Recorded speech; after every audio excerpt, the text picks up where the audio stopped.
नवीन वर्षाचं रिझोल्युशन्स सगळेच जण मी सुद्धा करते, लिस्ट डाऊन करतो, ते होतातच असं नाही. सेल्फ हिलिंग आणि आजची ती काळाची गरज आहे. जखम कुठे आहे किंवा जखम नक्की कोणती आहे हे कळणं गरजेचं आहे.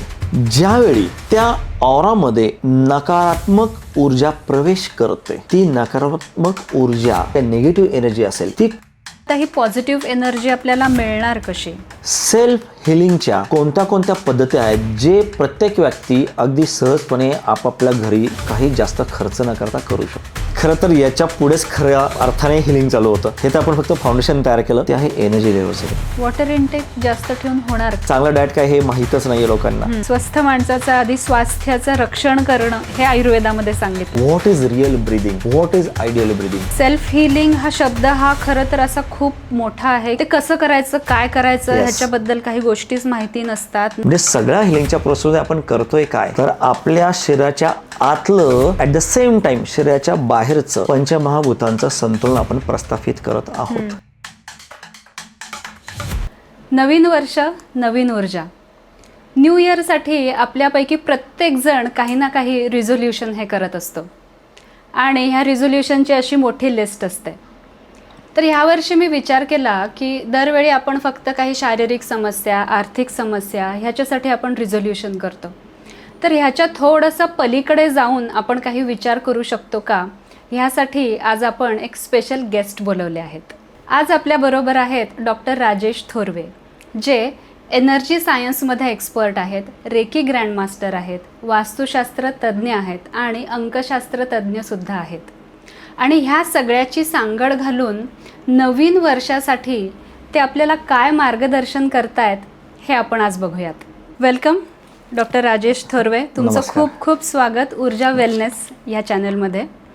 आत्ता मी जसं सांगितलं तसं तुमच्याकडे ह्या सगळ्या बऱ्याच एक्सपर्टीज आहेत आणि स्पेशालिटी तुमची एनर्जी सायन्स ही आहे. तर नवीन वर्षाचं रिझोल्युशन्स आपण बरेच करत असतो, सगळेच जण मी सुद्धा करते, की म्हणजे काय शारीरिक समस्या, मानसिक, आर्थिक सगळ्या समस्यांवर आपण काहीतरी इम्प्रूव्ह करण्यासाठी म्हणून आपण नवीन वर्षाचं काही रिझोल्युशन आपण लिहितो, लिस्ट डाऊन करतो, ते होतातच असं नाही. पण तुम्ही तुमच्या एक्सपर्टीजनुसार आम्हाला ह्या वर्षीच्या म्हणजे 2026साठी काही वेगळं मार्गदर्शन करू शकाल का? 100% नवीन वर्षाचा संकल्प घेतो, सगळेजण घेतात. अगदी. आणि ती 1 जानेवारी दरवर्षी येते. दरवर्षी संकल्प सुरू होतो, पण तो 1 तारखेला घेतलेला संकल्प कितपर्यंत पुढे जातो नाही जातो हे आपल्याला माहीत आहे. परंतु या वर्षीची जर संकल्प घेतला तर त्याला एक विशिष्ट स्पेशल काही त्या बाबतीतली गोष्ट मी सांगेन सगळ्या दर्शकांसाठी, की 2025 हे वर्ष आता संपतंय आणि 2025ची बेरीज ही 9 वर जाते. बरोबर. आणि आपले जे नंबर्स आहेत न्यूमरोलॉजीमध्ये, अंकशास्त्रामध्ये 1 ते 9, 9 नंतर 0 येतं आणि त्याच्यानंतर परत 1. तर हा जो 0 आहे तो संपणारा 9 आणि सुरू होणारा 1 या दोघांना जोडण्याचं काम करतो, ती मधली स्पेस असते. आणि आता आपण साधारणतः त्या स्पेसमध्येच आहोत. अच्छा. आणि ही स्पेस डिसाईड करते, हा जो अंतराल आहे, एक आधीची एक गोष्ट जी आहे ती संपती आणि नवीन चालू होतीये. ह्या दोन्हींमधली जी स्पेस आहे ही स्पेस डिसाईड करते की पुढची येणारी सुरुवात आपली कशी असेल. अच्छा.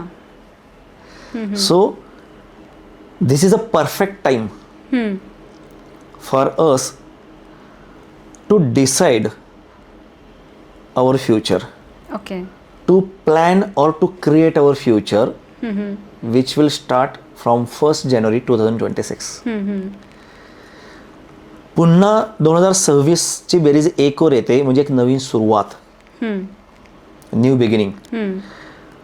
त्यामुळं फक्त हे न्यूमरोलॉजिकल लेव्हलवर नसून हे प्रत्यक्ष एनर्जी लेव्हलवर सुद्धा आहे. त्यामुळे या वर्षी जर आपण काही संकल्प घेतला तर त्या संकल्पाला कॉस्मिक एनर्जी किंवा जी वैश्विक ऊर्जा किंवा जी ब्रह्मांडीय ऊर्जा आपण म्हणतो ती ऊर्जासुद्धा सपोर्ट करणारी असणार आहे. ज्यामुळे नवीन वर्षाचे संकल्प सिद्धीस जाण्याची शक्यता ही कित्येक पटीनं यावर्षी जास्त आहे. अच्छा. आता त्याचा बेनिफिट कसा घ्यायचा ते आपल्या हातात आहे. आणि तेच आज आपण आपल्या दर्शकांना सांगूयात की जेणेकरून जे जे आपलं पॉडकास्ट बघत आहेत त्या सगळ्यांना काहीतरी छान एक संकल्प नवीन घेता येईल आणि त्याच्यावर योग्य पद्धतीनं काम करून तो संकल्प ते सिद्धीस नेऊ शकतात. बरं.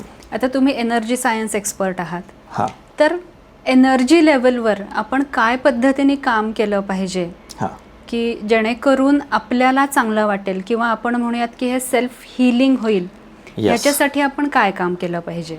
यस, अगदी बरोबर. खूप अगदी मुद्द्याचा प्रश्न तुम्ही घेतलेला आहे मॅडम. सेल्फ हिलिंग आणि आजची ती काळाची गरज आहे. जे आजकाल सगळीकडे आपण नेटवर जर बघितलं मॅक्सिमम वर्कशॉप्स बघितले तर हिलिंग किंवा सेल्फ हिलिंग ह्या सगळ्या गोष्टीच आपल्याला दिसतात.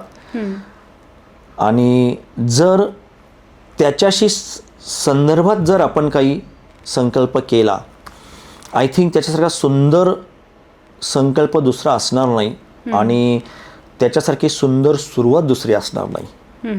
तर आपण सेल्फ हिलिंग समजण्याच्या आधी हिलिंग म्हणजे काय त्या आधी आपण बघून घेणं गरजेचं आहे. कारण हिलिंगचा अर्थ समजल्याशिवाय पुढे काही करण्यात काही पॉईंट नाही आहे. तर हिलिंग म्हणजे काय मॅडम? हिलिंग म्हणजे कुठलीही जखम भरून येणं, कुठेही काही डिस्टर्बन्स असेल, अशी गोष्ट असेल की जी पीडा देणारी आहे, वेदना देणारी आहे, जी आपल्या सुखाच्या अगेन्स्ट जाते, आपल्या आनंदाच्या अगेन्स्ट जाते, अशी प्रत्येक गोष्ट जी आहे त्याला आपण हिलिंग देऊ शकतो. म्हणजेच ती हळूहळू त्या वेदनेतनं त्या दुःखातनं आपण बाहेर पडू शकतो आणि सुखाकडे आनंदाकडे जाऊ शकतो. मीन्स हिलिंग म्हणजे दुःखातून सुखाकडे जाण्याची प्रोसेस, प्रवास आहे हा. यस. आणि आयडियली आपण ती जन्मोजन्मी करत आहोत. प्रत्येक व्यक्ती ती करत आहे. मग आता ह्याच्यात हिलिंग काय होतंय हे कळलं तर व्यक्ती त्या हिलिंगला फोकस करू शकेल. कारण एखादी जखम भरून येते आहे हे कळायच्या आधी किंवा त्याच्यावर काम करायच्या आधी जखम कुठे आहे किंवा जखम नक्की कोणती आहे हे कळणं गरजेचं आहे. ते कळलं तर आपण त्या दुःखातून सुखाकडे जाऊ शकतो किंवा ती जखम आपण भरून काढू शकतो. अनफॉर्च्युनेटली मॅक्सिमम लोकांना जखम कुठे आहे तेच माहीत नाही आहे, किंवा जखम नक्की कोणती आहे तेच माहीत नाही आहे.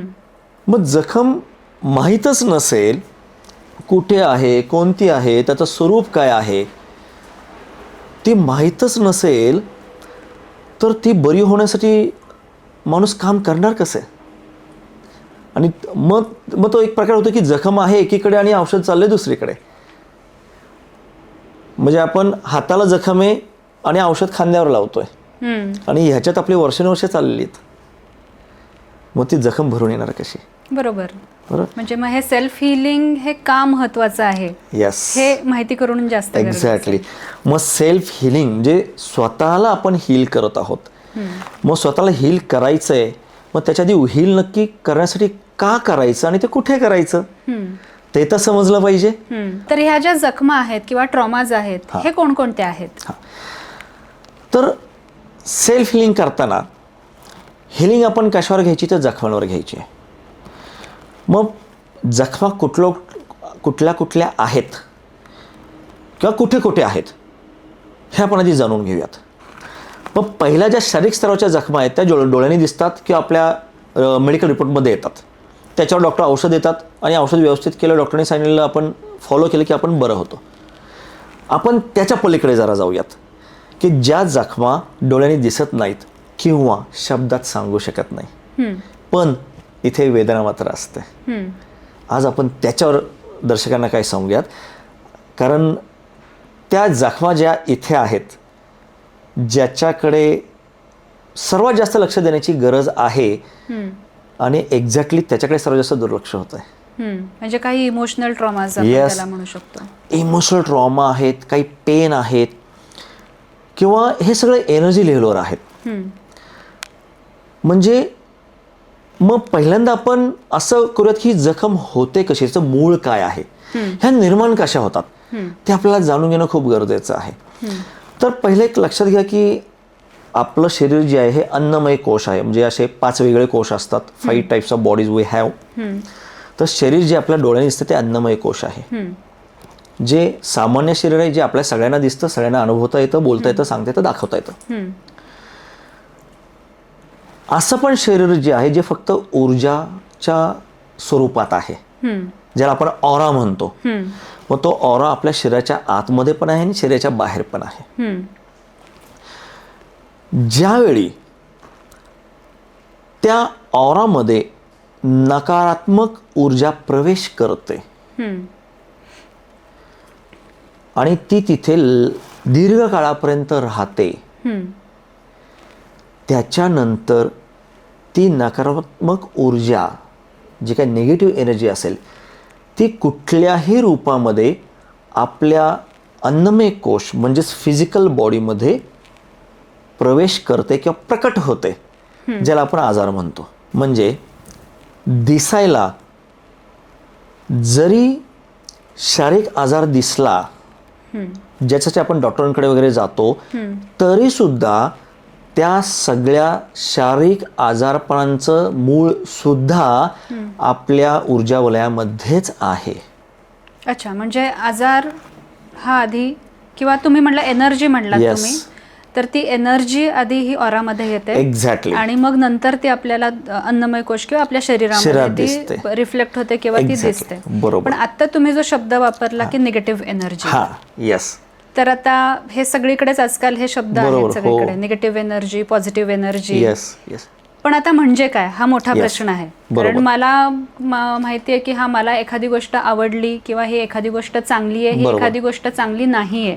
बरोबर. ओके, पण मग आता मी हे कसं समजणार मला की निगेटिव्ह एनर्जी म्हणजे काय आणि पॉझिटिव्ह एनर्जी म्हणजे काय? तर आपण आता थोडासा एक प्रवास जो आहे एनर्जीचा, तो एक ब्रीफली आपण आपल्या दर्शकांना सांगूयात आणि आपण त्याचं उलटा प्रवास त्यांना सांगू, म्हणजे त्यांच्या आयुष्यात समस्या निर्माण होतात कशामुळे. आणि ह्या फक्त आपण शारीरिक जखमाविषयी बोलत नाही, जी समस्या आहे त्यालाच आपण एक जखम म्हणून आता शब्द वापरूयात. कारण मग आपण समस्या म्हणूनच म्हणूया. एक्झॅक्टली. तर ही समस्या, कारण कसं आहे मॅडम की आजारपण ही सुद्धा एक समस्या आहे, बरोबर. आणि सगळ्यांचं मूळ एनर्जीमध्येच आहे. म्हणजे तुमचं आजारपण जर आलं, ज्याचं आपण डॉक्टरांकडे जाऊन प्रिस्क्रिप्शन घेतो, औषध घेतो, ती समस्या पण निगेटिव्ह एनर्जीचं एक रूप आहे. डॉक्टर त्याला म्हणतात मेडिकल रिपोर्टच्या माध्यमातून हे वाढलंय, ते कमी झालंय, अदर दॅन नॉर्मल व्हॅल्यूज. त्यालाच माझ्या भाषेत मी निगेटिव्ह एनर्जी वाढलेली आहे असं म्हणतो. मग हे फक्त शरीरावरच आहे का? तर नाही. कारण ही ऊर्जा आपल्या शारीरिक स्तरावर पण आपल्याला इम्पॅक्ट करते, त्याचबरोबर आपल्याला इमोशनल लेव्हलवर सुद्धा इम्पॅक्ट करते. आणि त्याचबरोबर जीवनाच्या प्रत्येक बाबतीत ही एनर्जी आपल्याला इम्पॅक्ट करत जाते. मग ते फिजिकल हेल्थ रिलेटेड इश्यूज असू देत, किंवा इमोशनल रिलेशनशिपचे इश्यूज असू देत, किंवा बिझनेस रिलेटेड फायनान्शियल इश्यू असू देत, ह्या सगळ्या गोष्टींचं मूळ त्या एनर्जीमध्येच आहे. ह्या ज्या जखमांचा आपण विषय घेतोय, हिलिंगचा, म्हणजे थोडक्यात एखाद्याचा बिझनेस व्यवस्थित नाही चालत आहे गेले कित्येक महिने, कित्येक दिवस, कित्येक वर्ष, याचा अर्थ ती जखम त्या बिझनेसमध्ये आहे. एखाद्या व्यक्तीचं रिलेशनशिप मध्ये काही अडचणी आहेत, किंवा पती पत्नीमध्ये काही समस्या आहेत, पॅरेंट्समध्ये आणि मुलांमध्ये काही, पालकांमध्ये आणि मुलांमध्ये काही समस्या आहे, तर ती एक जखमच आहे. लक्षात येत आहे. इमोशनली कोणी डिस्टर्ब असेल, की काही घटना भूत काळामध्ये काही घडलेली आहे पास्टमध्ये, आणि आजही जेव्हा जेव्हा आठवण येते आणि ती व्यक्ती दुःखी होते, ते मागची घटना आठवून तो पास्ट लाईफ ट्रॉमा जो असेल, ती पण जखमच आहे. थोडक्यात आयुष्यात चाललेल्या ज्या ज्या समस्या आहेत त्या कुठल्याही क्षेत्रातल्या असू द्यात, त्या एक प्रकारच्या जखमाच आहेत. आणि त्या जखमा निर्माण होण्याचं मूळ कारण लॅक ऑफ एनर्जी. बर. आणि त्या जखमांना हील करण्याचं म्हणजे जखमा भरून काढण्यासाठी जे ह्या पूर्ण ब्रह्मांडात सर्वोत्तम औषध आहे, ऑब्विसली पॉझिटिव्ह एनर्जी. कारण म्हणतो आपण काट्याने काटा काढायचा. जिथे समस्या निर्माण होतात तिथेच त्याचं सोल्युशन असतं. हे लक्षात घ्या आधी. मग समस्या निर्माण होत आहेत एनर्जीच्या अभावामुळे. मग समस्याचं सोल्युशन पाहिजे असेल आपल्याला, तिथे आपल्याला पुन्हा एनर्जीच क्रिएट करावी लागेल. अच्छा.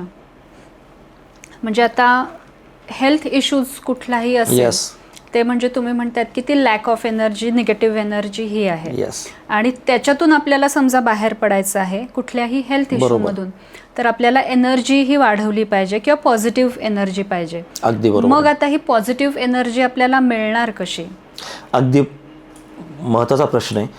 कारण आता आपल्याला मूळ कळलं की लॅक ऑफ एनर्जी किंवा निगेटिव्ह एनर्जी आहे किंवा पॉझिटिव्ह एनर्जी कमी आहे, त्याच्यामुळे समस्या येत आहेत. ठीक आहे. मग ह्याचं जे कन्व्हर्जन आपण करतोय, किंवा नकारात्मक ऊर्जेचं सकारात्मक ऊर्जेमध्ये आपण जे कन्व्हर्जन करतोय, दॅट इज हिलिंग. आणि जेव्हा आपण हे परिवर्तन जे आहे, हिलिंग हे जे स्वतःसाठी करतोय, that we call self healing.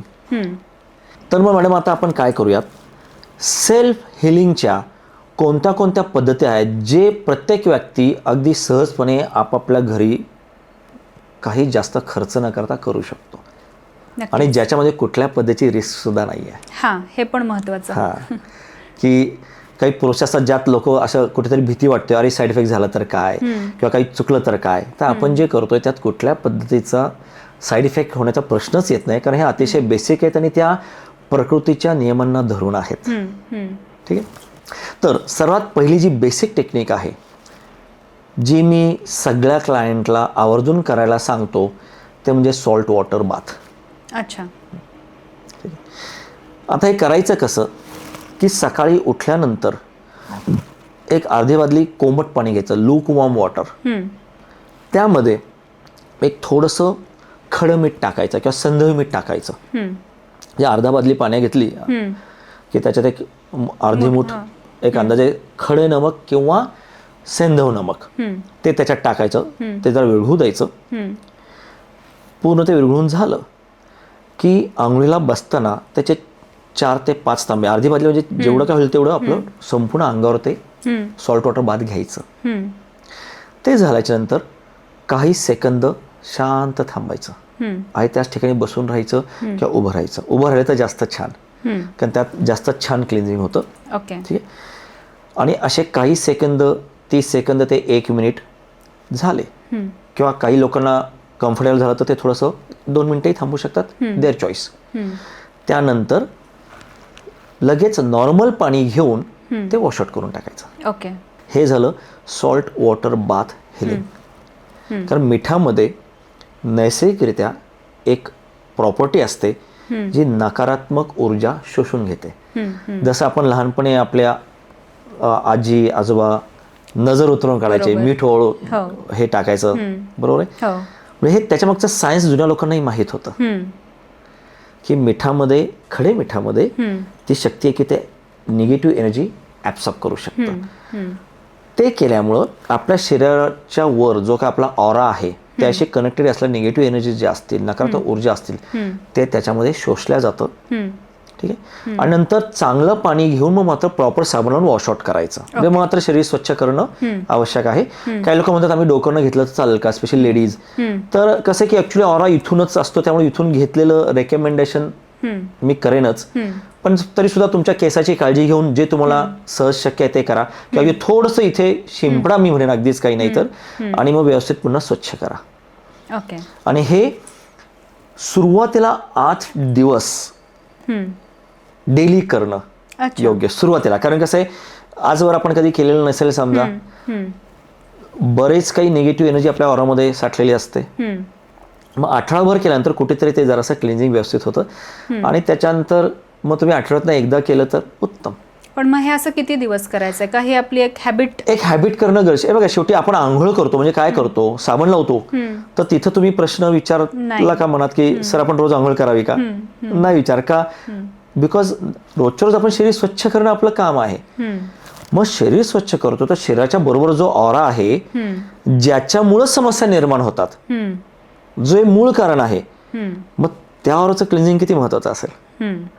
तर आयडियली रोजच्या रोज करणं चांगलं आहे. परंतु आजकाल कसं आपण एवढी त्वचेची काळजी एवढी घेतल्या जात नाही किंवा तेवढं माहीतच नसतं. पाण्याचं फरक पडतो, पाणी बदलत जातं आणि तसं लोकांमध्ये किंवा लोकांच्या त्वचेमध्ये ते मिठाचं ॲप्टॉलिट्स केमिकलच एक प्रकारचं, मग त्याचा काही साईड इफेक्ट होण्याची शक्यता राहू शकते. म्हणून रोजच्या रोज करणं मी रेकमेंड नाही करणार.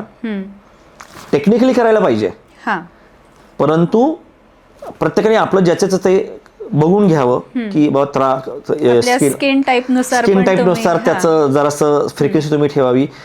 पण सुरुवातीला एक आठवड्यावर केलं तर एक बऱ्यापैकी एक बेस तयार होईल, ऑरा एक प्रकारचा. कारण इतक्या दिवसांचा साठलेला तो काही एका दिवसाने बरा होणार नाहीये. एक आठवड्यावर डेली झालं तर एक प्रकारचं ते क्लिन्झिंग छान होतं. नंतर आठवड्यातनं एकदा, 15 दिवसातनं एकदा तुम्ही जर केलं तर उत्तम ही प्रोसेस. म्हणजे आपल्या डेली हॅबिटमध्ये आपण हे सॉल्ट वॉटर यायला पाहिजे, इन्क्लूड करायला पाहिजे, आयडियली यायला पाहिजे.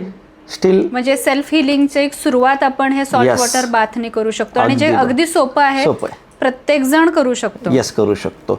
पण तुम्हाला एक गंमत सांगतो मॅडम, इतकी सोपी गोष्ट आहे पण लोक महिने महिने करू शकत नाहीत. बर. म्हणजे त्या खडे मिठाची बरणी बाथरूम मध्ये असते आणि 6 महिन्यांनी 1 वर्षांनी मी जर पुन्हा एकदा रिव्ह्यू व्हिजिटला गेलो आणि त्यांना विचारलं तर ते अगदी प्रांजळपणे कबूल होतात, सर सॉरी, तुम्ही सांगितलं लक्षात आहे आमच्या, पण ते ठेवलेलं पण आहे, गेले 4 महिने झाले, 6 महिने झाले, पण आम्ही करायचं विसरतो. आता ही गोष्ट खूप महत्वाची आहे आणि हीच संकल्पात घेणं गरजेचं आहे की इतकी छोटी गोष्ट डोळ्यासमोर असून आपण वापरत नाही. याचा एक दुसरा अर्थ की तुमच्या शरीराच्या भोवती जो ऑरा आहे त्यामध्ये निगेटिव्ह एनर्जीजचं प्रमाण जास्त आहे. त्याच्यामुळे ते प्रमाण एवढं जास्त आहे की तुम्हाला डोळ्यासमोर गोष्ट असून जे सोल्युशन डोळ्यासमोर आहे इतकं सोपं आहे, करणंही अतिशय सहज शक्य आहे, पण आपण करत नाही आहोत. तर याच्यावरही काम करणं हे ज्याचं त्याचं काम आहे. म्हणजे ह्याच्यामध्ये तर आपण स्वतःला जास्त पुश केलं पाहिजे आणि एखादी गोष्ट ठरवली आहे म्हटल्यानंतर ती तेवढ्या डिटर्मिनेशन ती केली गेली पाहिजे. पण आता इथेच प्रॉब्लेम येतो ना.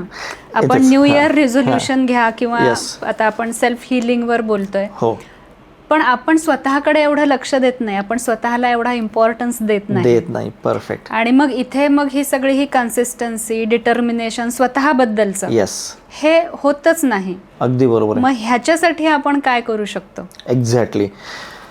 आणि हा माझ्या मते 10 पैकी 9 जणांचा प्रॉब्लेम हाच आहे की समजतंय, सगळं माहिती आहे. बघा, हे जे गोष्ट आपण बोललो आता हे काही नवीन नाहीये. अगदी बरोबर आहे. पण माझं ऑब्झर्वेशन आहे की 10 पैकी 9 लोक माहीत असून करत नाहीत. हे पण तितकंच खरं आहे. तर तेवढ्यासाठीच आपण हे पॉडकास्ट करतोय की नवीन वर्षाची एनर्जी ही आपल्याला सपोर्ट करणारी आहे नवीन संकल्पांना.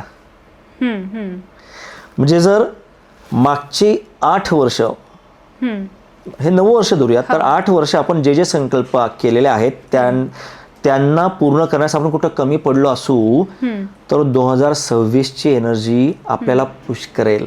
अच्छा. हा ॲडव्हान्टेज आपल्याला 1 जानेवारी 2026 रोजी घेता येईल. घेतला पाहिजे. तर आता ज्यांनी त्यांनी ठरवायचं. कारण एनर्जी ज्यावेळी सपोर्ट करते बरोबर त्यावेळी बाय डिफॉल्ट आपल्याला ते इच्छा व्हायला निर्माण होते. आपण एक रिसेप्टिव्ह मोडमध्ये जातो आणि मग एकदा का तो आपण पूर्ण महिना तसा काढला की काय होतं मॅडम, हे जे हिलिंग केल्याचं बेनिफिट सांगतो की जेव्हा आपण सेल्फ हिलिंग करतो त्यावेळी हळूहळू नकारात्मक ऊर्जा नलिफाय व्हायला लागते. आणि आपली सकारात्मक ऊर्जा वाढायला लागते. मग ही वाढलेली ऊर्जाच आपल्याला पुश करते. ती वाढलेली ऊर्जाच आपल्याला आठवण देते, अरे सॉल्ट वॉटर बाथ घ्यायचंय, मिठाचा खडे मिठाची बरणी तिथे ठेवलेली आहे, ही आठवण पण ती एनर्जी आपल्याला करते. आणि एकदा का आपण त्या बॅरियरच्या पुढे पोचलो, 8 दिवस 15 दिवस 1 महिना, then it becomes our habit, जे तुम्ही बोललात ते बरोबर.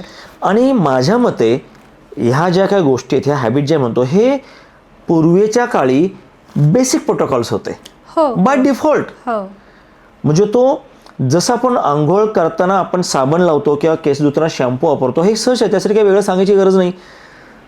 तसं मिठाचा वापर करणं आपली ऊर्जा क्लीन करण्यासाठी, हे त्या काळी वापरायचे बाय डिफॉल्ट. आत्ता आठवण करावी लागते, मेहनत घ्यावी लागते. ठीक आहे. त्याचबरोबर अजून एक गोष्ट आपण करू शकतो, तुरटीचा सुद्धा वापर आपण करू शकतो, पण त्याची फ्रिक्वेन्सी थोडीशी कमी ठेवावी लागते. म्हणजे जर आपण 15 दिवसातनं किंवा 8 दिवसातनं खडे मिठाचा वापर करतोय, तर तुरटीचा वापर महिन्यातनं एकदा. सेम की लुकवॉर्म वॉटर घ्यायचं, त्यात खडे मीठ टाकायचं, त्याच्यामध्ये तुरटी फिरवायची. बरं. थोडंसं अजून ॲडव्हान्स, पण त्याची फ्रेश आहे, कारण त्याची एनर्जी जरा अजून स्ट्रॉंग लेवलवर असते.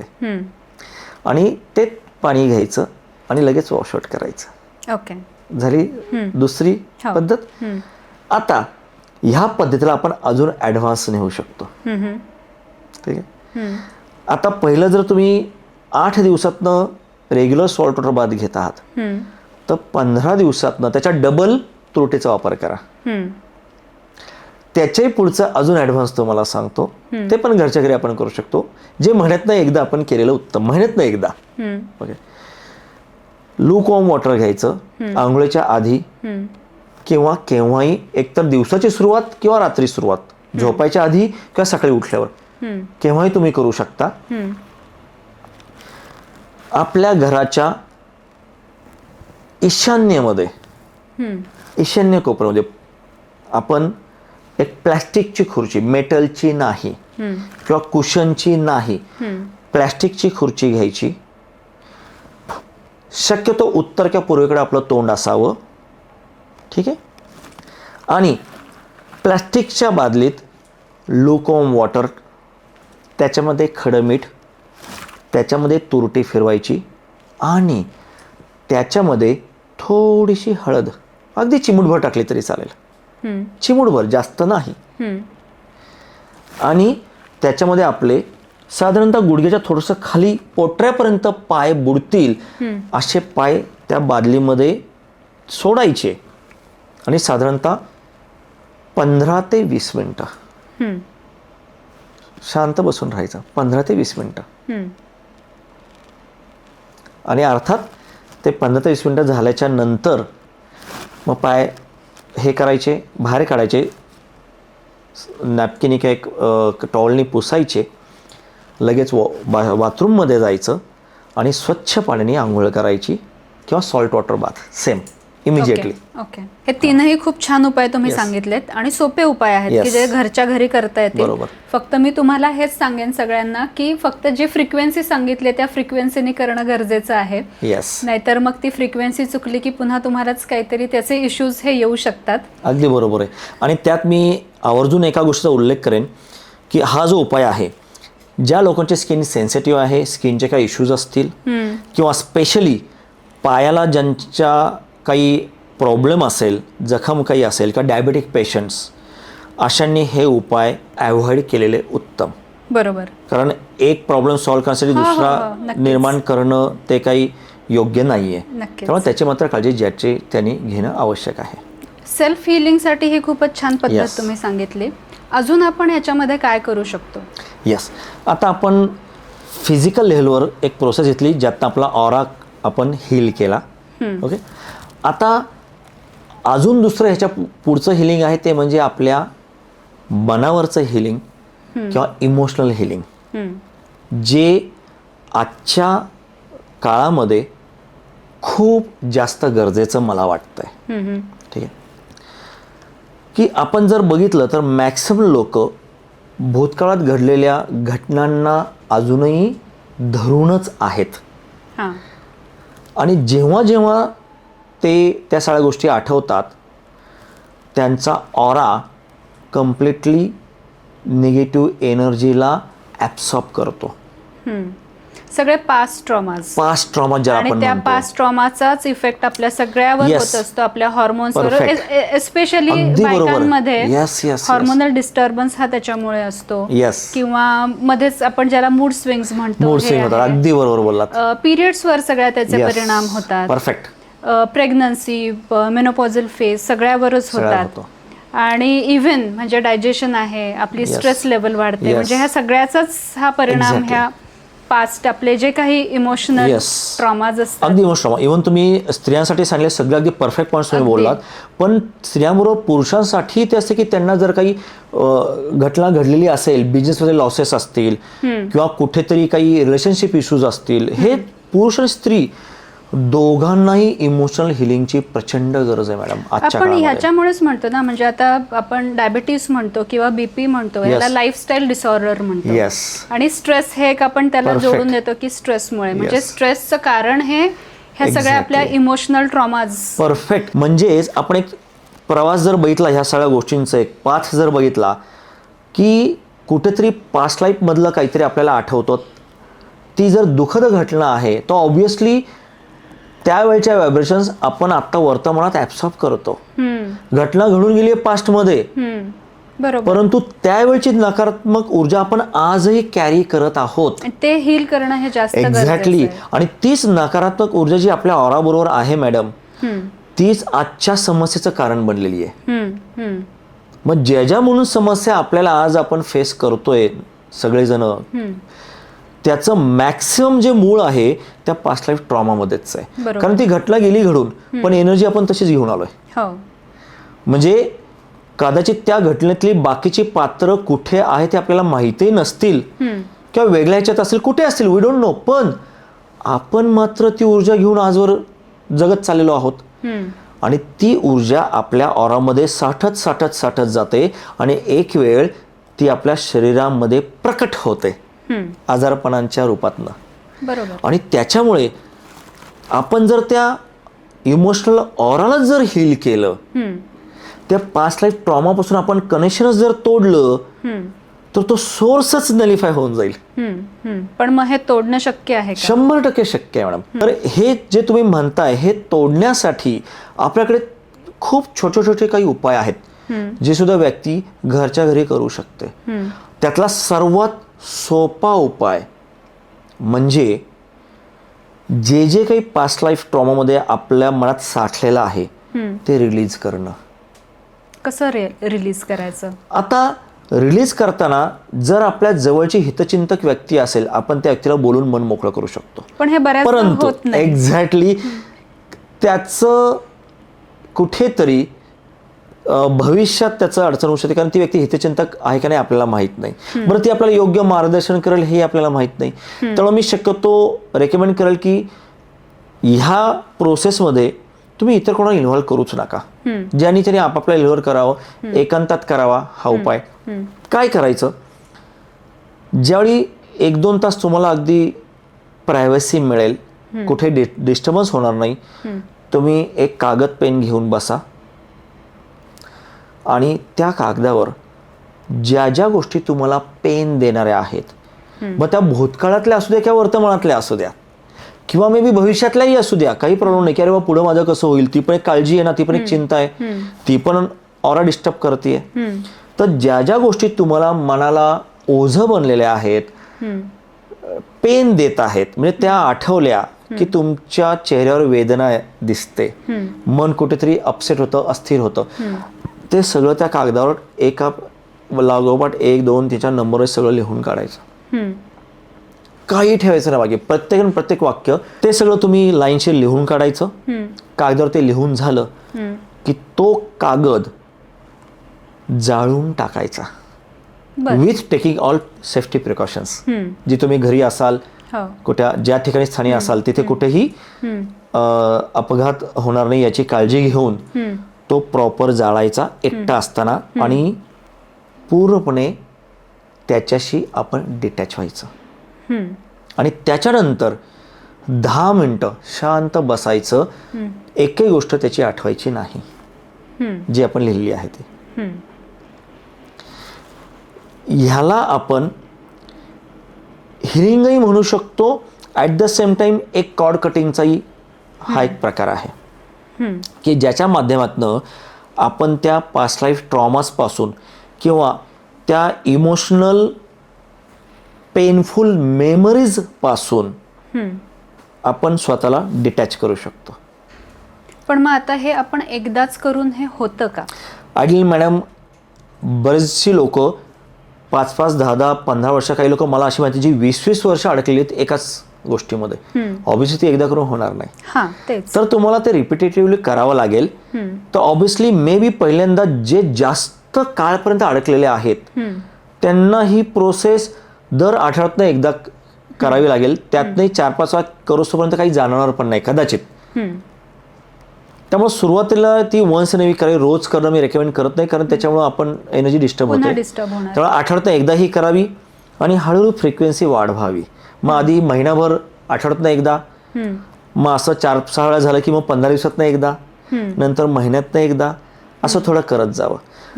पण हे कंपल्सरी फ्रिक्वेन्सी वाढवणं गरजेचं आहे सगळ्या उपायांमध्ये. कदाचित असंही होईल, म्हणजे आता समजा मी आता जेव्हा विचार करते की मी आता एक 5 गोष्टीच लिहिल्यात, बरोबर, आणि त्या 5 गोष्टी मी जाळून टाकल्या, बरोबर, आणि पुढच्या वेळेस मी वेगळ्या 5 गोष्टी लिहिल्यात, बरोबर, तर म्हणजे हे असं पण होण्याची शक्यता आहे. 100%. कारण बघा, this is life, anything can happen any time. त्यामुळं मे बी पहिल्या आपल्या प्रोसेसमधून दुसऱ्या प्रोसेसमध्ये काहीतरी घडलेलं असेल, असे असू शकतं. किंवा आत्ता करताना मला ती गोष्ट आठवली नाही पण पुढच्या वेळी करताना आठवली, असंही होऊ शकतं. एका वेळी मी सगळ्या पूर्ण मी लिहूच नाही शकले, मी थोड्याच लिहू शकले, असंही होऊ शकतं. अगदी बरोबर, काही प्रॉब्लेम नाही. तुम्ही एक स्वतःला वेळ द्या की 10 मिनिटं मी जे आठवतं तेवढं लिहीन. कारण बरेचदा असं की काही काहींचं जीवन मॅडम इतकं डिस्टर्बिंग आहे की त्या लिहायला सुरुवात केली त्यांना कुठलं सुरुवात करू आणि कुठे थांबू हे समजणार नाही. असे क्लायंट आहेत की ज्यांना मी मदत करतोय, गायडन्स माझ्या माध्यमातून त्यांना दिलं जात आहे. आणि मग अशा वेळी कुठेतरी ते थांबणे गरजेचं आहे. मग अगदी प्रॉपर तुम्ही 1 किंवा 2 तास रिकामे काढले स्वतःसाठी की लिटरली मी म्हणेन की तुम्ही अलार्म लावा घड्याळामध्ये 10 मिनिटाचा.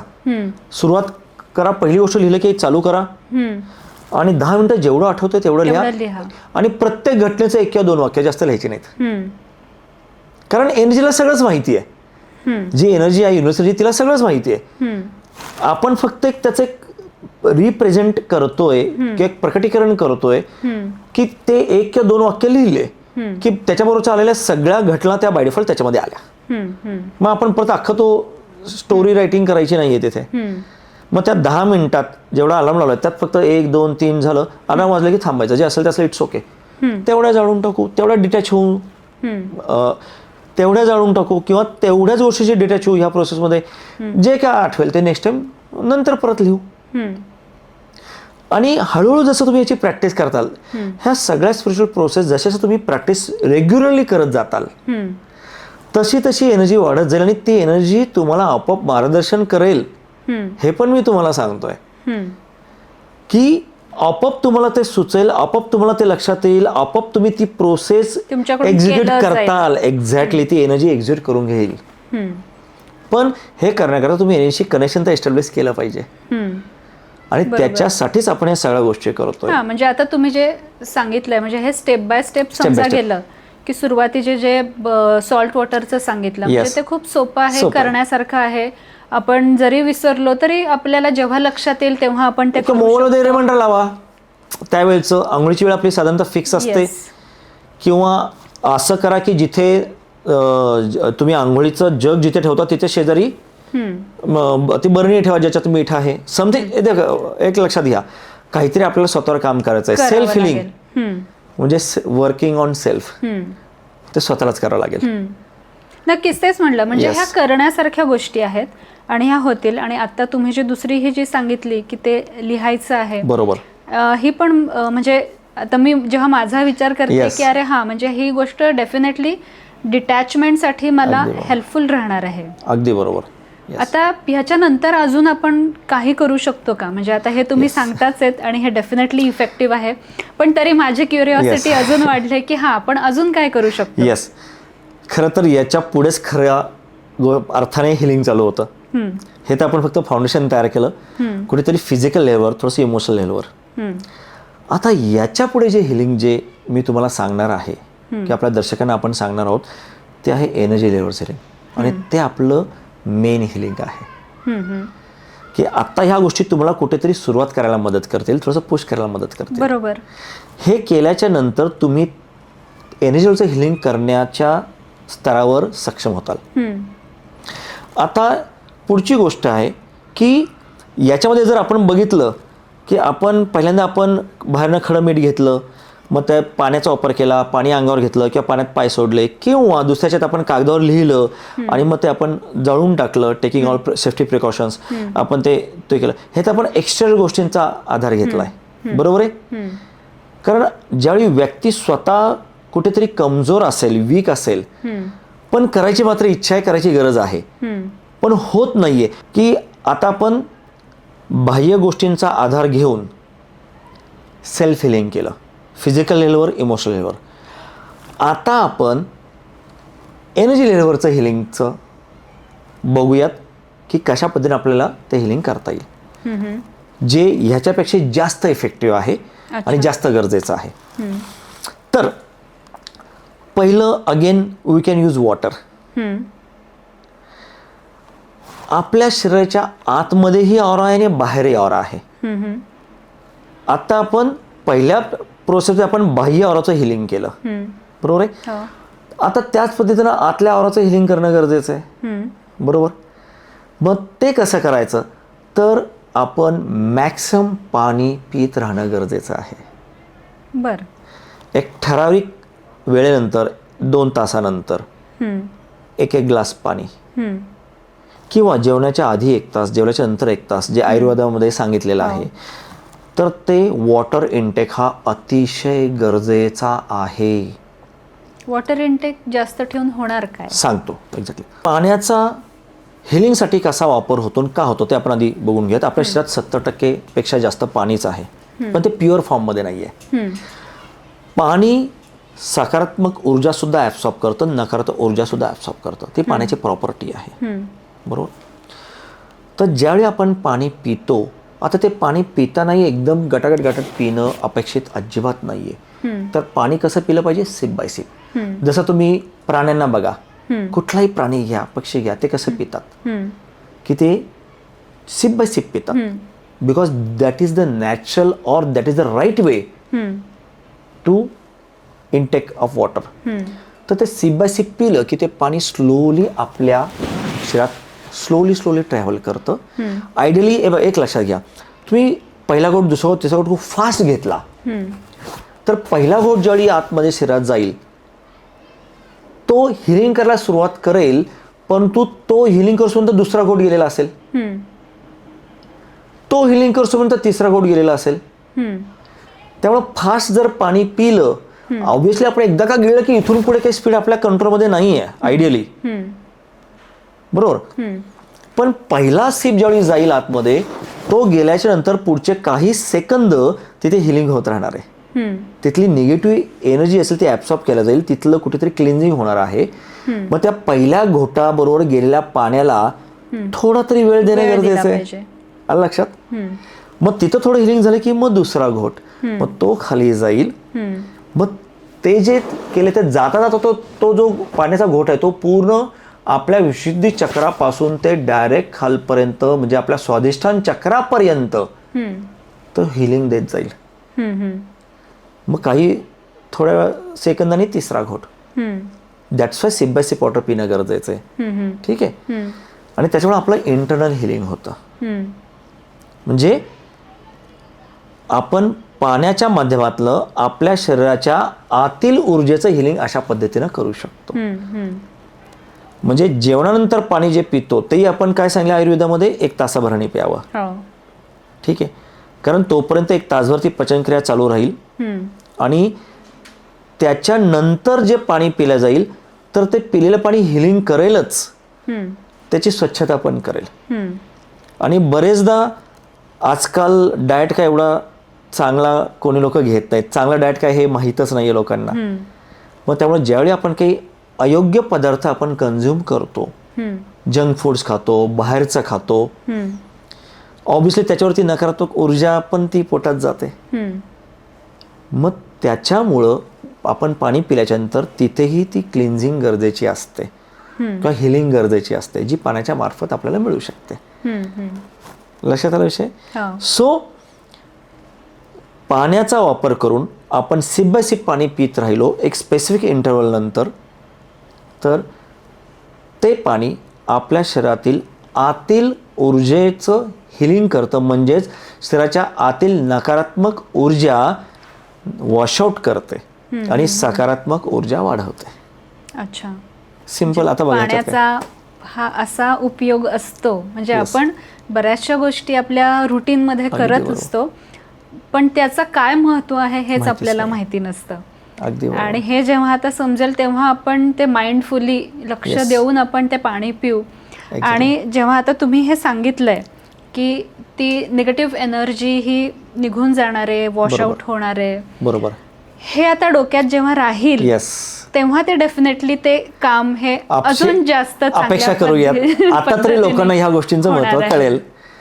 आणि त्याच्यासाठी माझ्या मते काही एक्स्ट्रा एकही रुपया खर्च करायची गरज नाही आहे. बरोबर. पण त्याचा इम्पॅक्ट एवढा ह्या सगळ्या गोष्टींचा की ते मी शब्दात सांगू नाही शकत की किती ती एनर्जी क्लीन होते. म्हणजे आजारपण यायच्या आधीच त्याचं निर्माण होण्याची प्रक्रिया जर आपण थांबवली. एक्झॅक्टली, आयुर्वेद तेच सांगते. अगदी बरोबर. स्वस्थस्य स्वास्थ्य रक्षण. Yes, perfect. स्वस्थ माणसाचं आधी स्वास्थ्याचं रक्षण करणं हे आयुर्वेदामध्ये सांगितलंय. ह्यालाच सेल्फ हिलिंग म्हणतात मॅडम. हो, हेच सेल्फ हिलिंग आहे. Self healing. सेल्फ हिलिंग बद्दल आपण खूप छानच गप्पा होत आहेत इथे आणि खूप छोट्या छोट्या गोष्टीतून आणि अगदी डेली आपण रोजच्या रोज रुटीन मध्ये करण्यासारख्या ह्या गोष्टी आहेत. बरोबर. तर अजून एखादं तुम्ही काही ऍड करू शकता का की आमचे प्रेक्षक हे रोजच्या रोज करू शकतील आणि एफर्टलेसली, म्हणजे कुठेही काही पैसा खर्च न करता आणि स्वतःहून करू शकतील अशी गोष्ट. चला, नक्कीच आपण काही गोष्टी अजून सांगूयात दर्शकांना जे त्यांना घरच्या घरी करता येतील, उपयोग होईल. तर अजून एक प्रोसेस आहे जी आपल्या सगळ्यांना माहीत आहे. मॅक्सिमम लोक ते करतही असतील, पण कदाचित त्याचा वापर असा होतो हे त्यांना माहीत नसेल. त्यात आपण त्यांना सांगूयात. आणि ती गोष्ट आहे ब्रीदिंग. बरोबर. जे आपण बाय डिफॉल्ट 24 तास करतोय. जसं आपण पाणी पितच असतो, परंतु त्याचा सेल्फ हिलिंगसाठी वापर करता येऊ शकतो हे लोकांना माहीतच नाही आहे. तर ते आज आपण त्यांना सांगितलं. त्याच पद्धतीनं श्वासाचाही उपयोग इंटरनल ऑरा हिलिंगसाठी आपण करू शकतो. आणि त्याच्या खूप साऱ्या वेगळ्या पद्धती आहेत. आणि ऑब्व्हियसली सर्वात मेन जी सगळ्यांना माहीत असलेली पद्धत म्हणजे प्राणायाम. आणि प्राणायामचे खूप वेगवेगळे प्रकार आहेत. ठीक आहे. तर मग त्याच्यात कपालभाती आहे, अनुलोम आहे, नाडीशुद्धी आहे, वेगवेगळ्या प्रोसेसेस आहेत, वेगळ्या क्रिया आहेत. लोक वेगळ्या ठिकाणी जाऊन श्वासाचे वेगळे प्रोसेसेस शिकतात. ते सगळ्यांना माहीत आहे. पण आता प्रत्येकजण ते करू शकेल असं नाहीये. तर मी म्हणतो डे टू डे, जसं तुम्ही विचारलं की अतिशय सहज सोप्या पद्धतीने काय करता येईल, तर ती अशी एक पद्धत मी आज सांगतो की जी अतिशय सिंपल तर आहेच आहे, सोपी आहेच आहे, पण anyone can do it. Anyone. म्हणजे त्यासाठी तुम्ही आध्यात्मिक व्हायची गरज नाहीये किंवा कुठेही वर्कशॉप करायला जायची गरज नाहीये. ते आपण आज प्रेक्षकांना आपल्या सांगूयात.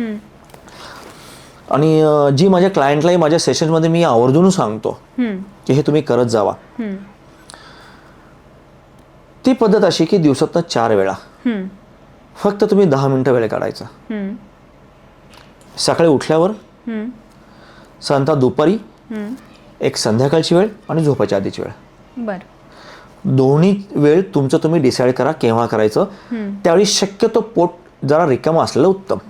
ओके.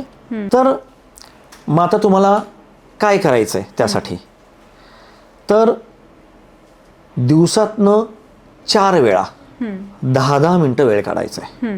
एकदा सकाळी उठल्यावर, साधारणतः दुपारी, साधारणतः संध्याकाळी आणि झोपायच्या आधी. ह्या 4 वेळा तुम्ही एक साधारणतः फिक्स करून घ्या. ओके. वेळ फक्त 10 मिनिटाची असेल. करायचं आहे काय, त्यावेळी तुम्ही जिथे कुठे तुम्हाला कन्व्हिनियंट आहे, शक्य असेल तर जमिनीवर मांडी घालून सुखासन किंवा पद्मासन, किंवा अगदी सरळ शक्य नसेल जमिनीवर बसलं तर तुम्ही जे तुम्हाला साधं असेल त्या ठिकाणी सोफ्यावर किंवा खुर्चीवर तुम्ही बसलात तरी चालेल. अगदीच का नाही तुम्ही प्रवासात असाल तर गाडी साईडला घेऊन तुम्ही गाडीतही बसला तरी चालेल. ओके. घरात असेल तर शक्यतो पाय तुमचे जमिनीला टच झालेले उत्तम. ओके. आता हे तुम्ही सगळं तुमच्या कन्व्हिनियंटनी करू शकता. पुढची गोष्ट ती कंपल्सरी आहे, तर मी स्वतः आत्ता करून दाखवतो. प्रॅक्टिकली कशी, योग्य पद्धत कशी ते मी दाखवतो, जेणेकरून आपल्या दर्शकांना त्या पद्धतीनं फॉलो करायला सोपं जाईल. की आता मी बसलेलो आहे, पाठीचा कणा ताठ आहे, मान थोडीशी वर, दोन्ही हात मी असे गुडघ्यावर ठेवलेले आहेत. ठीक आहे. आता तोंड बंद. ठीक आहे. आता श्वास आत घ्यायचा आहे आणि सोडायचा आहे. ओके. म्हणजे नाकाने श्वास आत घ्यायचा आहे आणि नाकाने श्वास बाहेर सोडायचा आहे. आता ह्याचे श्वसनाची एकदम योग्य पद्धत मी आत्ता सांगतोय. सर्वांनी लक्ष देऊन ऐका. What is real breathing, what is ideal breathing, ते मी आता एक्सप्लेन करतोय. ठीक आहे. श्वास नाकाने आतमध्ये घ्यायचा, तो इथपर्यंत आत घ्यायचा की ह्याच्यापेक्षा जास्त आता आत आपण श्वास घेऊ शकत नाहीत. Up to our fullest capacity. Okay. ज्यावेळी सोडायचा त्यावेळी तो इतका बाहेर सोडायचा नाकाने की आतमध्ये आता काही कुठलंही राहिलंच नाही पाहिजे बाहेर सोडण्यासाठी. ओके. ही पहिली कंडिशन. दुसरी, श्वास घेताना ज्या गतीनं आत येईल एक्झॅक्टली त्याच गतीनं तो बाहेर गेला पाहिजे.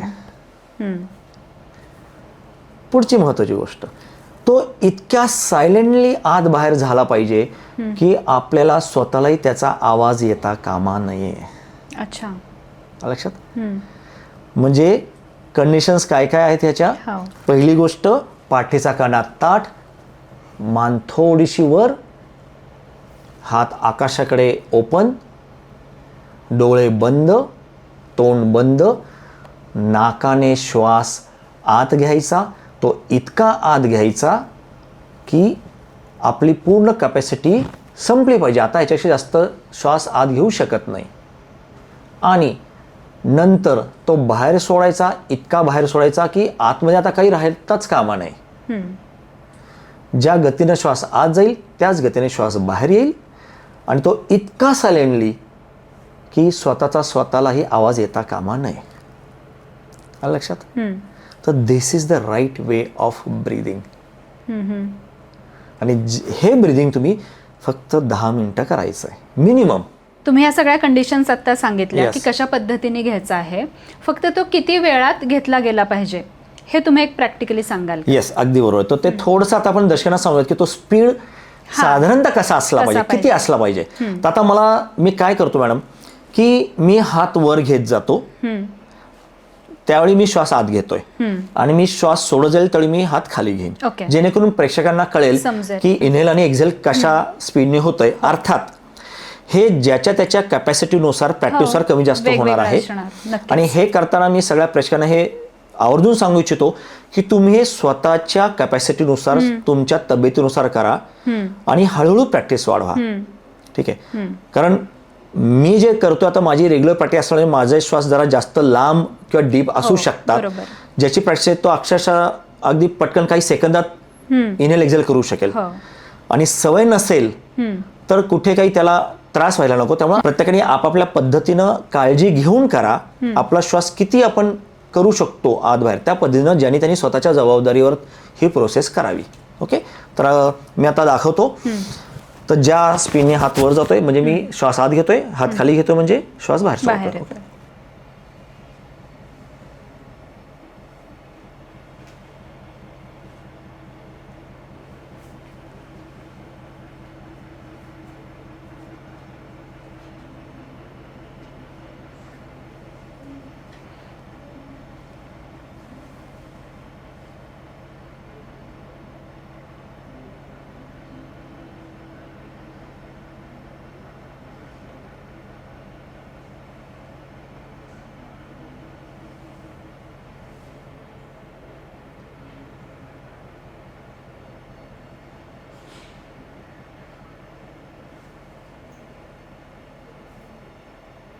यस, लक्षात आलं. तर तुमची इतक्या म्हणजे तुम्ही इतक्या स्लो घेतलं, म्हणजे ते बघतानाच मला असं झालं की म्हणजे तुमची प्रॅक्टिस एवढी आहे, म्हणजे ते इतकं कंट्रोल्ड आणि स्लो झालंय, आणि हे नक्कीच सगळ्यांना शक्य नाही. म्हणजे त्या अर्थात Exactly, मला माहिती. प्रॅक्टिसनेच ते होणार आहे. 1/4 पेक्षा कमी स्पीडने घेतलाय. माझी जी रेग्युलर माझी जी प्रॅक्टिस आहे, नाही नाही, हे खूपच कंट्रोल्ड होतं, प्रचंड कंट्रोल्ड आणि स्लो ब्रीदिंग. त्याच्यामुळेच ही ऑब्व्हियसली हा प्रॅक्टिसचा पार्ट आहे. तर प्रत्येकाने स्वतःच स्वतः जज करून हळूहळू वाढवत जावं. बरोबर. ते ड्युरेशन किंवा ते डेप्थ आहे, जी काही लांबी आहे आपल्या श्वासाची आत घेण्याची सोडण्याची, ती हळूहळू वाढवत जावी. एकदम जास्त करणं नॉट रेकमेंडेड. आतापर्यंत आपण बऱ्याच गोष्टींवर चर्चा केली. येस, सेल्फ हिलिंग हा शब्द हा खरं तर असा खूप मोठा आहे, किंवा ते कसं करायचं, काय करायचं, Yes. ह्याच्याबद्दल काही गोष्टीच माहिती नसतात, बरोबर. नाही आहेत, आणि त्यामुळे मग ते राहून जातं बरोबर. की नाही बाबा ही काहीतरी वेगळीच गोष्ट आहे आणि हे Yes. आपल्या काही आवाक्यातली नाही आहे. बरोबर. पण आता आपण तुम्ही जे काही सांगितलं त्याच्यातून ह्या छोट्या छोट्या गोष्टी म्हणजे आपल्या डे टू डे मधल्या आहेत, Yes. पण त्याचा इम्पॅक्ट हा खूप प्रचंड मोठा मोठा आहे. आहे. Yes yes yes. आणि हे जेव्हा आता समजतंय तेव्हा असं वाटतंय की अरे आपण हे खूप इझिली करू शकतो. अगदी बरोबर. सगळेजण इझिली करू शकतात. येस. फक्त मला आता हे एकच जाणून घ्यायचं Yes. की ह्या सगळ्या प्रोसेस आपण केल्या, बरोबर. तर त्याच्या एनर्जी लेवलवर कशा पद्धतीने ते काम करणार? ओके, अगदी छान प्रश्न विचारलाय तुम्ही, जेणेकरून आपल्या प्रेक्षकांना कळेल की एनर्जी काम करते म्हणजे नक्की काय करते, की आपण ह्या सगळ्यामध्ये तर होतंय काय. हां, तर सर्वात पहिली गोष्ट मी सगळ्यांना सांगेन की ह्या गोष्टी छोट्या छोट्या वाटल्या तरी त्या नियमितपणे जर तुम्ही केल्या तर तुमच्या जीवनामध्ये आमूलाग्र बदल घडतील, हे कन्फर्म. जशी पाण्याची एक छोटीशी धार कन्सिस्टंटली जर एका मोठ्या दगडावर जरी पडली तरी दगडाचे तुकडे करण्याची ताकद तिच्यात असते. हो, आणि याला वर्षानुवर्ष लागतात येस, मात्र. अगदी बरोबर आहे. तरी सुद्धा आपण ज्या प्रोसेस घेतो ह्या एक्झॅक्टली अशाच आहेत. ती एक पाण्याची धार आहे, पण मी असं म्हणेन की ते तुम्ही वर्षानुवर्षे तुम्हाला थांबायची गरज नाही पडणार. जर तुम्ही कन्सिस्टंटली केले सगळ्या प्रोसेस अतिशय त्याच दिवशी त्याच वेळी त्याच ठिकाणी जर तुम्ही हे सगळं कन्सिस्टंटली करत गेलात तर ती वेळ सिद्ध होईल, ती जागा सिद्ध होईल, ती प्रोसेस सिद्ध होईल, आणि तुम्हाला वर्षानुवर्षे वाट बघायची गरज नाही पडणार. बर, या छोट्याशा गोष्टी तुमच्या आयुष्यात मिरेकल्स घडवून आणतील, ही अगदी कन्फर्म मी तुम्हाला सांगू शकतो. आता याच्यासाठी एनर्जी काम कसं करते ते आपण थोडंसं प्रेक्षकांना सांगूयात. क्युरिओसिटी नक्कीच असणार आहे, गोष्ट छोटी दिसते ते कसं होणार. तर पहिलं एक लक्षात घ्या की तुम्ही सुरुवात काय केली म्हणून की आपल्याला हिलिंग हवं आहे. पहिली गोष्ट की नवीन वर्षाचा संकल्प, नवीन वर्षाचा आपण ॲडव्हान्टेज कसं घेऊ शकतो, ह्या 2026च्या न्यू बिगिनिंगचं, म्हणजे ती एनर्जी आपल्याला न्यू बिगिनिंगला सपोर्ट करते. मग त्याचा ॲडव्हान्टेज आपण हिलिंगसाठी घेऊयात. येस, तो हिलिंग करताना आपण ती सेल्फ हिलिंग घेऊ. म्हणजे हे हिलिंग काय होतंय, आपल्या जखमांवर काम करणार आहे. तर जखमा म्हणजे कुठल्या कुठल्या आहेत ह्या, तर जखमा म्हणजे आयडियली आपल्या आयुष्यातल्या समस्या, मग त्या आर्थिक समस्या, बिझनेसच्या समस्या, रिलेशनशिपच्या समस्या किंवा आरोग्य रिलेटेड समस्या, मुलाबाळांच्या समस्या, ह्या सगळ्या समस्या म्हणजे जखमाच आहेत एक प्रकारच्या. आणि ह्या जखमांवर काम करणं म्हणजे ह्या समस्यातनं बाहेर पडणं. आलं लक्षात? ह्याच्यासाठी हिलिंग गरजेचं आहे. आणि आपण दुसरा डिपेंडंट राहणं गरजेचं नाही, आपण स्वतःच काम करू शकतो, म्हणून सेल्फ हिलिंग. लक्षात? मग सेल्फ हिलिंग मध्ये काय होतंय, तर समस्या निर्माण होतात. म्हणजे आपण काय बघितलं सुरुवातीला की ज्यावेळी नकारात्मक एनर्जी क्रिएट होते तेच समस्येचं मूळ कारण असतं. बरोबर आहे? म्हणजे आपलं शरीर जे आहे ते पंचमहाभूतांनी बनलेलं आहे, म्हणजे की 5 एलिमेंट्स. हे ब्रह्मांडही पंचमहाभूतांनी बनलेलं आहे. यात पिंड आहेत, ब्रह्मांड. एक्झॅक्टली, सगळीकडे पंचमहाभूत आहेत. आणि आपण जर बघितलं की एक संतुलन सगळ्या विश्वात आहे. म्हणजे संपूर्ण स्पेसमध्ये आपण आता बसलोय, पृथ्वी कित्येक हजारो किलोमीटर्स पर सेकंडच्या स्पीडने पळतीये, तरी पण आपण स्थिर आहोत. कुठेतरी काहीतरी संतुलन आहे. ब्रह्मांडातही ग्रह, तारे, नक्षत्र जे जे काय आहे ते सगळं आपापल्या पद्धतीनं वर्षानुवर्षे, युगनयुगे ते ट्रॅव्हल करतायत. तिथे कुठेच ऍक्सिडेंट होत नाही, सगळं सुरळीत चालू आहे. का? कारण संतुलन आहे. हेच संतुलन आपण आपल्या आयुष्यात, आपल्या वास्तूमध्ये आणलं तर जी स्थिरता ब्रह्मांडात आहे ती स्थिरता आपल्या शरीरात येईल, तीच आपल्या वास्तूमध्ये येईल, तीच आपल्या परिवारामध्ये येईल, तीच आपल्या बिझनेसमध्ये येईल, तीच आपल्या रिलेशनशिपमध्ये येईल. सिम्पल लॉजिक आहे. तर आपण ही संतुलन आणण्याचा प्रयत्न करतोय. म्हणजे ज्यावेळी हे संतुलन डिस्टर्ब होतं त्यावेळी समस्या निर्माण होतात. आणि हे जी संतुलन नसलेली स्थिती आहे त्यालाच आपण जखमा म्हणतोय. मग त्यांना बरं करण्यासाठी आपल्याला काय करावं लागणार, तर हे संतुलन पुन्हा प्रस्थापित करावं लागेल. आणि जे संतुलन प्रस्थापित करण्याची जी प्रोसेस आहे त्यालाच आपण हिलिंग म्हणतो. आणि ज्यावेळी आपण ते स्वतःच्या शरीरातलं ऊर्जेचं संतुलन, पंचमहाभूतांचं संतुलन आपण करतोय, दॅट इज सेल्फ हिलिंग. मग आता जर तुम्ही अतिशय ब्रीफली जर बोलायचं झालं तर शरीरात 5 तत्व आहेत. त्याच्यापैकी पृथ्वी तत्व आपल्या शरीरात उपस्थित आहे. आपले दात, आपल्या अस्थी, मसल्स, स्नायू हे जे सॉलिड फॉर्ममध्ये ते पृथ्वी तत्व आहे. जिथे जिथे पोकळी आहे, व्हॉक्यूम आहे, आपला कंठ कानाच्या आतमध्ये किंवा हृदयाच्या आतमध्ये जिथे ते पोकळी आहे त्या त्या ठिकाणी आकाश तत्व आहे. अग्नितत्व जे आहे शरीरात तर अग्नी आहेच आहे, म्हणून तर आपल्याला अंग गरम लागतं, तो पण तिथे ऑलरेडी उपस्थित आहे. म्हणजे 3 तत्व शरीरात ऑलरेडी तिथे आहेत. 2 तत्व जी आहेत ते आपल्याला बाहेरनं घ्यावी लागतात. ते म्हणजे पाणी, जलतत्व, आणि दुसरं म्हणजे वायू, ऑक्सिजन. आणि ह्याचं मात्र आदानप्रदान चालू असतं.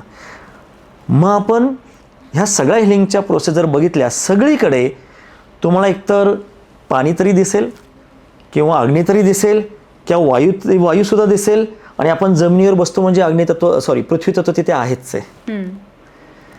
म्हणजे सगळ्या हिलिंगच्या प्रोसेसमध्ये आपण करतोय काय, तर आपल्या शरीराच्या आतलं and at the same time शरीराच्या बाहेरचं पंचमहाभूतांचं संतुलन आपण प्रस्थापित करत आहोत. So healing is nothing but creating balance in our energy which is outside the body as well as inside the body. आणि ते क्रिएट झालं की हे संतुलन आयुष्याच्या प्रत्येक बाबतीत यायला सुरुवात होते. खूपच चांगल्या पद्धतीने सांगितलंय आणि एक वेगळी इन्साइट सगळ्यांनाच ही मिळालेली आहे. आणि हे ज्या काही प्रोसेस तुम्ही सांगितल्या त्या साध्या सोप्या सगळ्यांना करता येण्यासारख्या, आणि यातून नक्कीच सेल्फ हिलिंग हे होईल हे ऐकून हे मला तर नक्कीच गॅरंटी वाटते. फक्त सगळ्यांनी ते कन्सिस्टंटली केलं पाहिजे तर नक्कीच हे अचीव होऊ शकेल. आणि आता नवीन वर्षाची सुरुवात आणि संपूर्ण नवीन वर्षात आपण सेल्फ हिलिंगवर समजा आपण फोकस केला तर त्यातून नक्कीच आपण चांगली हेल्थ अचीव करू शकतो. आणि आता आपण इतक्या बेसिक गोष्टी मुद्दाम मॅडम सांगितल्यात की लोक घरच्या घरी करू शकतील. आणि ही एक सुरुवात आपण कन्सिडर करू. हिलिंगची सुरुवात, सेल्फ हिलिंगची सुरुवात जी नवीन वर्षाच्या 1 तारखेपासून आपल्याला करता येईल, लोकांना सगळ्यांना दर्शकांना करता येईल. पण ही फक्त एक सुरुवात आहे. एक प्रवास आपण चालू केला, एक जर्नी चालू केली आहे. पुढे आपण हिलिंगसाठी इतक्या काय काय छान छान गोष्टी आपल्याकडे आहेत की जे प्रत्येकजण स्वतः करू शकतो. अजून हायर लेवलवर आहेत, पण आपण सुरुवात छोट्या गोष्टीपासून करूयात. पण दिल्ली अभी बहुत दूर आहे. बरोबर. आणि ते आपण येत्या काळामध्ये नक्कीच आपल्या दर्शकांना देण्याचा, टप्प्याटप्प्याने देण्याचा आपण प्रयत्न करत राहू ऊर्जा वेलनेसच्या माध्यमातून. नक्कीच. आणि दर्शक त्याचा लाभ घेऊ शकतील. अगदी अगदी. खूप खूप धन्यवाद तुमचे. आज आपल्याला डॉक्टर राजेश थोरवे यांनी खूप चांगल्या पद्धतीने, अगदी आपण म्हणूयात की बेसिक कोर्स कसा असतो तसा हे आज आपल्याला एक बेसिक इन्फॉर्मेशन दिलेली आहे. याच्यामध्ये अजून सेल्फ हिलिंगसाठी खूप ॲडव्हान्स्ड प्रकार पण आहेत की जे आपण कदाचित अजून पुढच्या पॉडकास्टमध्ये आपण सरांकडून माहिती करून घेऊयात. आणि आजचा हा पॉडकास्ट तुम्हाला कसा वाटला हे आम्हाला नक्की कळवा. यातून तुम्ही काय काय सुरू केलं आहे आणि त्याचे तुम्हाला काय फायदे झालेत, किंवा याआधी पण तुम्ही ह्याच्यापैकी काही करत होतात का आणि त्याचे फायदे हे आम्हाला कमेंटमध्ये नक्की सांगा. हा पॉडकास्ट समजा आवडला असेल तर लाईक शेअर नक्की करा आणि चॅनलला सबस्क्राईब करा. धन्यवाद.